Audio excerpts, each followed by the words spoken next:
বন্ধুরা, আমি 2 দিন আগে বলেছিলাম সাভার পঞ্চবতী আশ্রমে যে মন্দির, দুর্গা মন্দিরে যে ঠাকুর বানাচ্ছে মাটির কাজ ধরবে। এই যে দেখুন, আজকে মাটির কাজ ধরেছে, আপনাকে দেখাচ্ছি।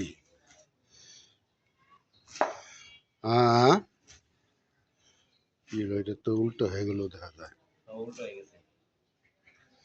বন্ধুরা, এই যে দেখুন মাটির কারিগর। আগে আপনাদের ঠাকুরের চেহারা দেখে নিচ্ছি, যে মাটি দিচ্ছে ঠাকুরে। এই দেখুন, এই ভদ্রলোক কাজ করছে। আচ্ছা দাদা, এটা কয়দিন লাগবে মাটির কাজটা করতে দাদা? এই মাটির কাজ করতে 1 মাস লাগবে? একটা করতে না 6টা করতে?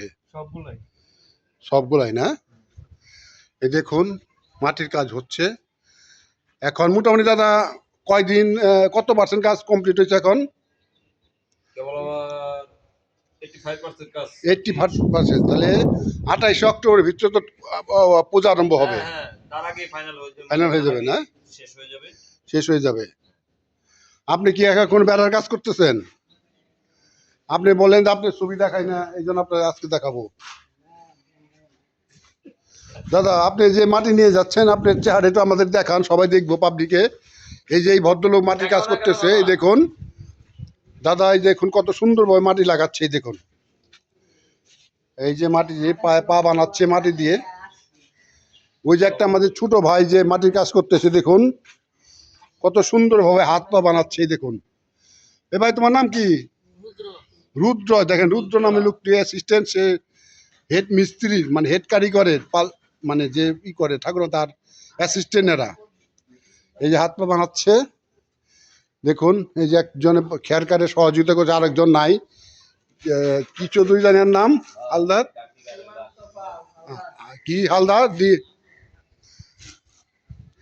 দাদা, আপনি একটু বলুন, আপনি হলো মেন কারিগর, এই যে আমাদের দাদা হলো মেন কারিগর। আপনি একটু বলেন কেমনি কি করবেন এটা এখন? এখন দেখা যাচ্ছে কিছুদিন বাদে আমাদের মা আসতে চলেছে আমাদের মাঝে। কারণ ইতিমধ্যে আমরা যে কাজটি করতেছি, আপনারা দেখতে পাচ্ছেন যে যদি আপনাদের কোনো অর্ডার অথবা কোনো কালেকশন থেকে থাকে আমাদের সাথে, তাহলে আমাদেরকে জানাবেন, মানে আমাদেরকে চ্যানেলটা ফলো করে রাখবেন। পরবর্তীতে আচ্ছা গার্ডস, এই যে কারিগর বলতেছে যদি হিন্দু সমাজে কেউ ঠাকুর, যে কোনো ঠাকুর, দুর্গা ঠাকুর, কালী ঠাকুর বানান আপনারা, এই দাদার সাহায্যে আপনার মানে খুব অল্প টাকার মধ্যে সে বানিয়ে দেয় সুন্দর, এবং সে প্রতিষ্ঠিত, এবং তার ঠাকুর খুব সাভার নাম হয়। যে সাভারে পঞ্চবতী আশ্রমের মতো একটা জায়গায় সে ঠাকুর বানাচ্ছে, আপনি বুঝেন না, 6টা মূর্তি বানাচ্ছে। একটা দিয়ে পঞ্চবতী আশ্রমের দুর্গা মন্দিরে, আর 5টা বাইরে চলে যাবে। অনেকে তাই হায়ার টায়ার করে নিয়ে যায়। যাই হোক, গাড়িটা ভিডিওর বড় করলাম, লম্বা করলাম না। আবার আগামীতে আপনার আপডেট জানাবো। Bye bye. আমাকে লাইক, শেয়ার, কমেন্ট করবেন। ওকে, থ্যাংক ইউ।